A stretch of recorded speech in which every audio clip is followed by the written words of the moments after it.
पहलगाम में ऑलमोस्ट 14.5 लाख टूरिस्टों को यहाँ पे रिसीव किया और इनका जो बल्क पोर्शन वो साउथ ईस्ट एशिया में थाईलैंड, इंडोनेशिया, मलेशिया और कुछ यूएस सिटीजन्स, कुछ फ्रांस के सिटीजन्स और कुछ जर्मन के सिटीजन्स रहते हैं। और जो वहाँ पे जो भी कुछ जाए पॉलीथीन या कुछ उनका वेस्ट जो है वो वापस ला के हमारे काउंटर पे उसको डिपॉजिट करके अपना जो उनका जो सिक्योरिटी अमाउंट होता है वो वापस लेते हैं।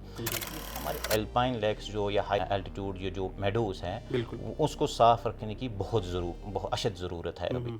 जो hi friends, this is Khalid और आप मुझे देख रहे हैं इस वक्त रेडियो राब्ता 90.8 के डिजिटल हैंडल्स पे। वादी कश्मीर का ज़रा ज़रा है बेनियाज, रास्ते में पत्थरों ने पी दिया पानी मुझे। जी हाँ, आप जानते हैं कि वादी कश्मीर को कुदरती हुस्न अता करने में कुदरत ने फ़रागदिली से काम लिया है और शायद यही वजह है कि मुल्क के कोने कोने से ही नहीं बल्कि दुनिया के कोने कोने से सयाह पहलगाम आते हैं। यहाँ की खूबसूरती से वो लुत्फ़ अंदोज़ होते हैं। कुदरती नज़ारों को देख के वो यही कहते हैं कि अगर फिरदौस बरोए ज़मी अस्त हमी अस्तो हमी अस्तो हमी अस्त। लेकिन सयाहत को बढ़ावा देने में या फ़रोग देने में महकमे सयाहत का अहम रोल बनता है और इस वक्त हमारे साथ बात करने के लिए मौजूद है एडी टूरिज़म पहलगाम जाहिद आज़ाद साहब। तो पहले तो मैं इनका शुक्रिया अदा करता हूँ अपनी जानिब से, अपनी पूरी टीम की जानिब से कि इन्होंने अपने कीमती वक्त में से ये चंद लम्हात हमें वक्त के और हमारे लिए, हमारे रिस्पेक्टेड लिसनर्स और व्यूवर्स के लिए। तो जाहिद आज़ाद साहब, आपका हम खैर मकदम करते हैं रेडियो राब्ता 90.8 में। थैंक यू खालिद साहब। तो सीधे मुद्दे पे आते हैं सर। आपसे जानना चाहूँगा कि पहलगाम का नाम सुनते ही एक सयाहती नक्शा खींच जाता है, हम खींचते हैं अपने जहन में और बिलखुसूस सयाहों का भी जो है तज़किरा जहन में होता है, ख्यालात में आते हैं। तो इसको फ़रोग देने के लिए, इसको बढ़ावा देने के लिए हम क्या कर रहे हैं और कहाँ पे हैं, क्या हम अचीव कर रहे हैं? सयाहों की तादाद बढ़ रही है, तो उस पर आप की राय जानना चाहूँगा सर। देखिए खालिद साहब, ये जो टूरिज़म डिपार्टमेंट ऑफ टूरिज़म जो फैसिलिटीज़ क्रिएट कर रहे हैं हर किसी टूरिस्ट डेस्टिनेशन पे, वो डिपेंड करता है कि हमारा फुटफॉल किसी पर्टिकुलर डेस्टिनेशन, टूरिस्ट डेस्टिनेशन पे कैसा रहता है। जी जी। ईयरली अगर हम एनालिसिस कर लेंगे, हर साल जो हमारा जो यहाँ पे टूरिज़्म का फुटफॉल वो बढ़ता जा रहा है। लास्ट ईयर की अगर हम बात करेंगे तो हमने यहाँ पे पहलगाम में ऑलमोस्ट 14.5 लाख टूरिस्टों को यहाँ पे रिसीव किया, उनको सर्विस प्रोवाइड की।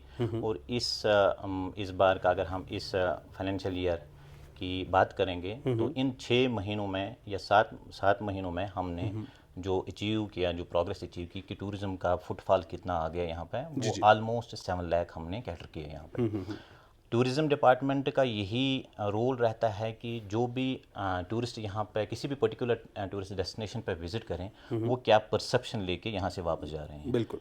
तो अगर इन 6 महीनों की बात करें तो हमारा जो ग्राफ है वो बिल्कुल स्टीप जा रहा है। हम एक्सपेक्ट कर रहे हैं कि आने वाले 4 या 5 महीनों में इसका ग्राफ फर्दर स्टीप हो जाए और हम एक्सपेक्ट करते हैं कि ज़्यादा से ज़्यादा टूरिस्ट विज़िट पहलगाम करेंगे। तो सर यहाँ पे जाना चाहूँगा कि हम देख रहे थे कि पहलगाम की पहाड़ियाँ, पहलगाम की वादियाँ फॉरेन टूरिस्ट्स के लिए एक तवज्जो का मरकज़ रहती थी।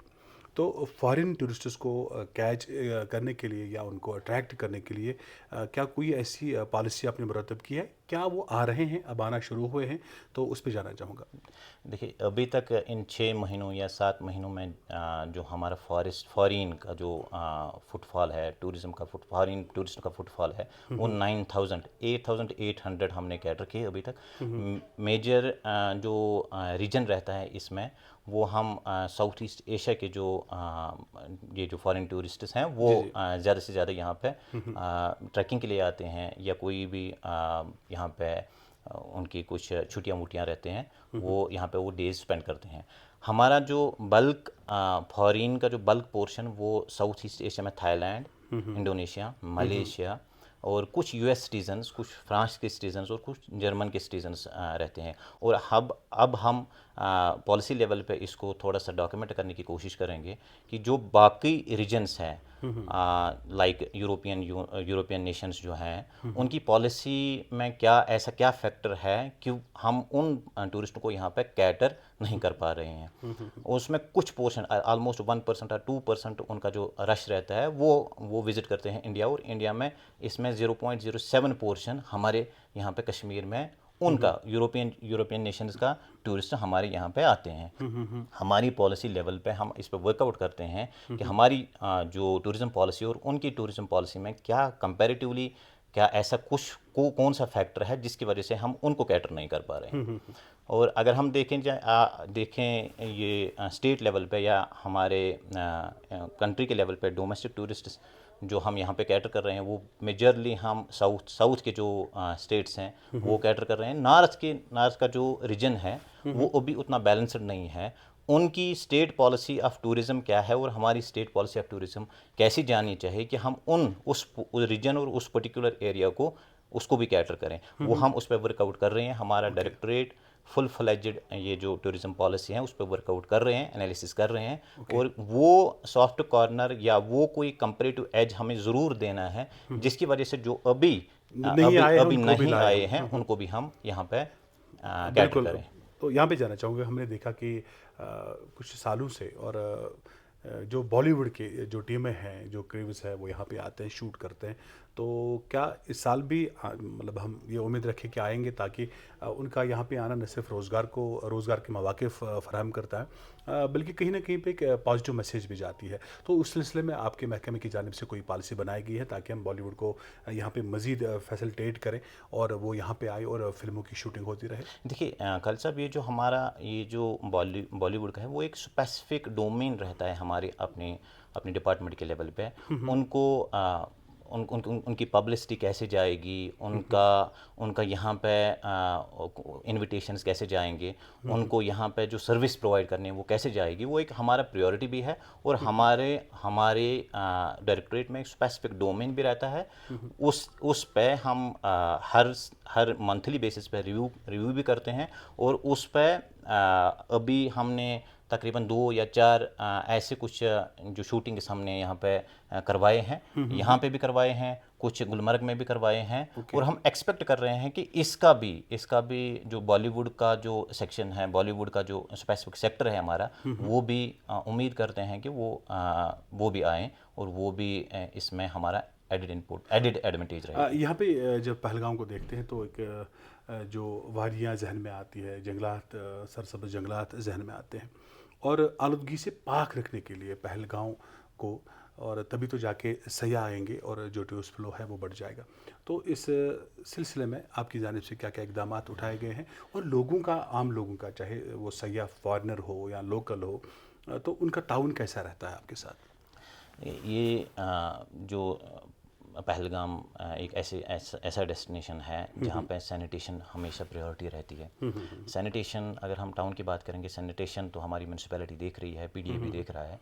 But there are some areas जहाँ पे हमें फोकस करने की भी ज़रूरत है और ह्यूमन इंट्रोस्पेक्शन की भी ज़रूरत है। जी जी। लाइक जो भी हमारे पास परमिशंस के लिए आते हैं ट्रैकिंग के लिए, और हमारे एल्पाइन लेक्स जो या हाई एल्टीट्यूड ये जो मेडोज़ हैं, उसको साफ़ रखने की बहुत अशद ज़रूरत है अभी।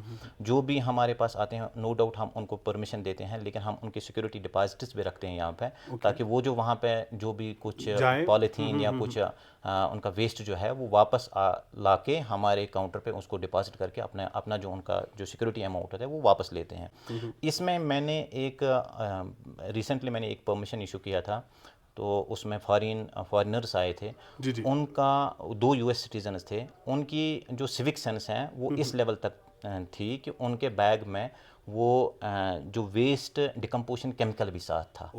तो इस लेवल का सिविक सेंस वो लेके आए थे, और हम एक्सपेक्ट कर रहे हैं कि ये सिविक सेंस हमारी स्टेट के जो लोग हैं, जिनका ये सरमाया है यहाँ पे, हाई रीच जो मेडोज़ हैं, वो ये पब्लिक प्रॉपर्टी है, लोगों का सरमाया है, इसको प्रिजर्व और कंजर्व करने की बहुत ज़रूरत है, अशद ज़रूरत है। जिस तरह यूएस सिटीज़न ने अपने साथ अपने वेस्ट को डिकम्पोज करने के लिए वो केमिकल भी लाया था अपने बैग में, ट्रैकिंग बैग में, उसी तरह हम एक्सपेक्ट कर रहे हैं कि एटलीस्ट उसका 10% अगर हमारा सिविक सेंस वो जागे, और हम भी जो एटलीस्ट पॉलीथीन वहाँ पे छोड़ के आते हैं हाई एल्टीट्यूड लैग्स पे, वो वापस लेके हमारे काउंटर पे डिपॉजिट करेंगे। यहाँ पे आपने तो मैसेज दिया आम लोगों के लिए या टूरिस्ट के लिए या कोपरमाई करने वाले लोगों के लिए।